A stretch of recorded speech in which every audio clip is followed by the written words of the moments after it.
Chegou a hora da nossa reportagem especial. Há 30 anos, objetos voadores não identificados foram perseguidos por aviões caça da Força Aérea Brasileira nas áreas de São Paulo e do Rio de Janeiro. Você vai conhecer agora gravações inéditas desse episódio, que ficou conhecido como a Noite Oficial dos OVNIs. Foi assim que o Fantástico deu a notícia.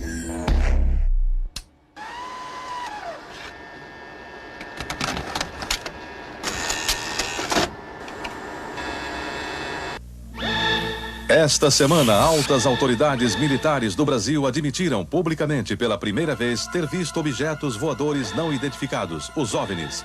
O próprio ministro da Aeronáutica, Brigadeiro Moreira Lima, deu a entrevista para informar que pilotos das bases de Santa Cruz, no Rio de Janeiro, e de Anápolis, em Goiás, chegaram até a perseguir e a ser perseguidos pelos objetos voadores não identificados na região de São José dos Campos, sobre o Vale do Paraíba, e trechos do estado do Rio de Janeiro.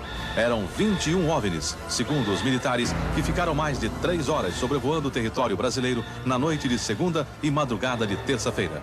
Toda vez que é detectado algum objeto não identificado, evidentemente há um processo bastante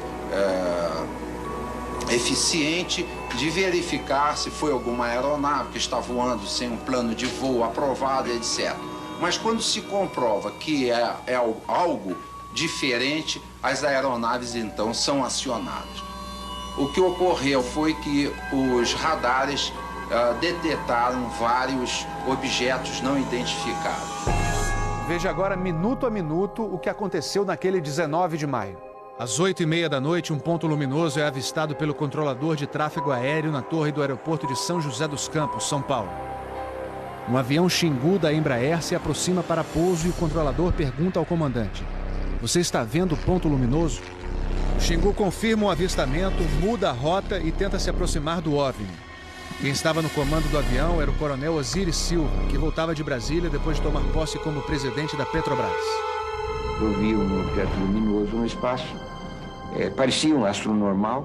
Eu voei na direção dele e após 5, 6 minutos de voo, fiquei com a impressão de que ele começou a esmaecer, a perder a intensidade e o brilho. 9h14 da noite. O controle de radar de São Paulo registra sinais sem identificação. 9h20. O controle aéreo em Brasília confirma a presença de objetos voadores não identificados. 10h23. O primeiro jato F-5 decola da base aérea de Santa Cruz, no Rio de Janeiro. Ele carrega armamento de guerra pronto para ser acionado. 10h45. O radar da base aérea de Anápolis, em Goiás, detecta sinais no radar. Um Mirage também armado decola em busca dos OVNIs. 11h15 da noite. O piloto do primeiro F-5 a entrar em ação avista um ponto luminoso e começa a perseguir o objeto voador não identificado. Nosso objetivo justamente era esse, se aproximar e identificar. Nós não conseguimos nem nos aproximar, muito menos identificar. 11h17. Mais um Mirage decola da base de Anápolis para perseguir os objetos. 11h20. O caça F-5 recebe pela primeira vez um sinal no radar de bordo confirmando a presença do objeto não identificado à sua frente. 11h36. O terceiro Mirage sai da base de Anápolis, mas não consegue contato visual com os OVNIs. Naquela noite, 5 jatos da Força Aérea foram acionados e retornaram sem conseguir se aproximar dos objetos. Os radares do Sindacta em Brasília registraram um total de 21 sinais desconhecidos no céu do Brasil. O grande personagem dessa história foi o controlador de voo que estava na torre de São José dos Campos. O sargento Sérgio Mota da Silva, que aparece nessa foto tirada na torre de São José poucos dias depois do incidente, foi quem deu o primeiro alerta sobre OVNIs. 30 anos depois, Sérgio, que hoje é controlador de voo civil, deu a primeira entrevista para uma TV. Ele preferiu não mostrar o rosto. Tem alguma coisa aqui no setor noreste de São José? Um farolzinho por lá? Eu estou olhando bem, o bicho está parado. Quem sobe, quem desce, nem vai para a esquerda nem para a direita. Está paradinho lá. Estou olhando, não é estrela não. É um farol. A olho nu parecia um avião. Quando coloquei no binóculo para observar, é que eu vi que ele era extremamente cintilante, multicolorido. Tinha vermelho, azul, branco, lilás, um monte de cores, com uma certa predominância do laranja, mas ele era muito bonito. O controlador pediu ao avião Xingu para tentar avistar o objeto. Eu expliquei a ele onde estava o objeto, pedi a ele que se ele tivesse avistamento, ele me informasse. Permanece com ele à vista? Aqui na fila. Aqui nós temos a ponta vista. Esse bem visível, poderia descrevê-lo? É uma estrela grande. Estrela grande e bem vermelha. Entendido, grande e bem vermelha. Controle de São Paulo será alertado. O controlador em São José dos Campos avisa ao controle São Paulo que o Xingu está perseguindo o OVNI. Positivo. Ele está perseguindo o troço. Está perseguindo o troço? Tá indo atrás. Sério, tá indo. O controle? Tá vendo? Próximo de São Paulo, já da região do radar, esse objeto simplesmente desapareceu do radar. O Xingu também perdeu contato visual com ele. O avião Xingu abandonou a perseguição e pousou em São José dos Campos. Pouco depois, o controlador da Torre de São José alertou o controle São Paulo. Outros OVNIs estavam aparecendo no céu. Estou vendo 3 agora. São 3 luzes. Mas parecem estrelas. Mas o radar não pega estrelas. O que é isso? Você observa alguma mudança de cor, alguma coisa? Pode ser.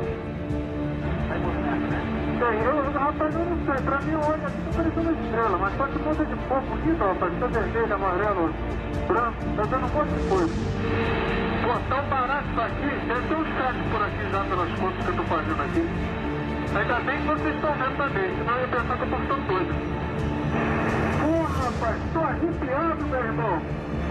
Só 2 pontos brancos afastados mais baixos. Estão entrando no alinhamento da pista, além da cidade. Tem 2 altos aqui no alinhamento da pista e tem mais uns 2 ou 3 embaixo, voando baixo agora. Continuam se movimentando. Coisa linda, meu irmão. Pô, tá ficando bom esse negócio, viu? Tá ficando bom.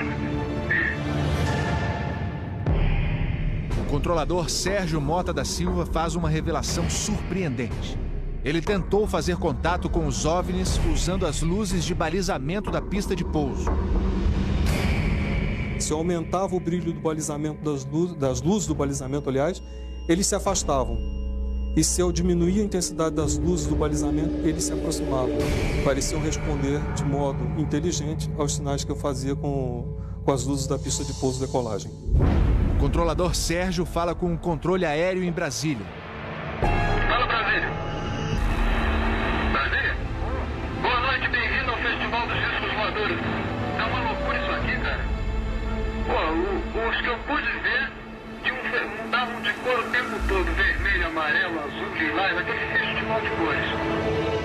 As ocorrências terminaram já perto do nascer do dia, lá pelas 4 e pouco, 5 horas da manhã. Os últimos objetos foram vistos. Como é que tá a situação aí? Ô, rapaz, isso aqui foi um festival. E agora, como é que tá? Agora não sei o que é mais não. Você não informa nada, não? Positivo.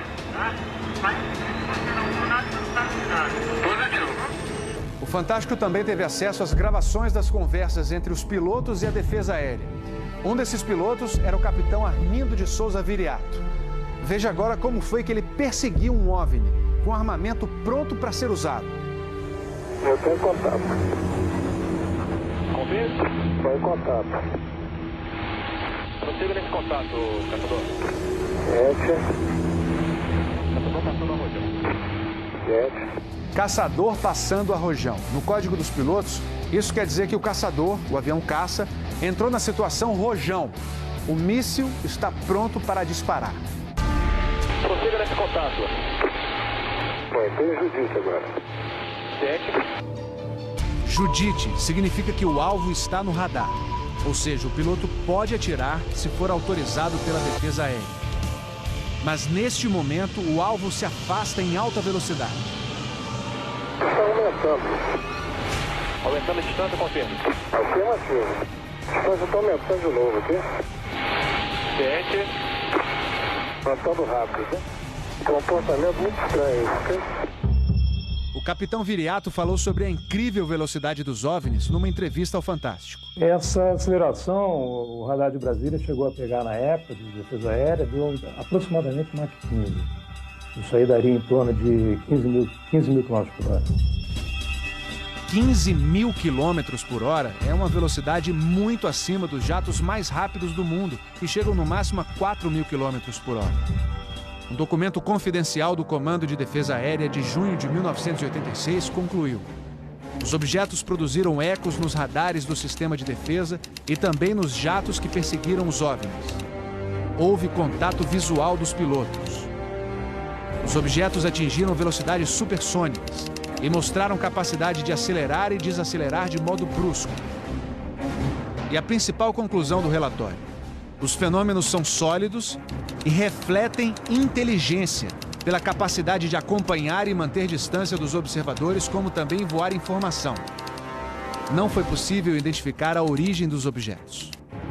Foram esses dois ufólogos, pesquisadores de OVNIs, que conseguiram no Arquivo Nacional em Brasília a liberação gratuita dessas gravações. O fenômeno OVNI é real, existe, e o governo sabe disso, as Forças Armadas sabem disso. Essa documentação sendo exposta para o público permite que as pessoas entendam que isso não é brincadeira. Não tem como a gente falar que seriam naves extraterrestres, né? Eram objetos voadores não identificados. Não podemos dar qual a procedência deles, qual a origem. É alguma coisa inexplicável do nosso ponto de vista tecnológico à época e mesmo ainda hoje. Brasília? Boa noite, bem-vindo ao Festival dos Discos Voadores.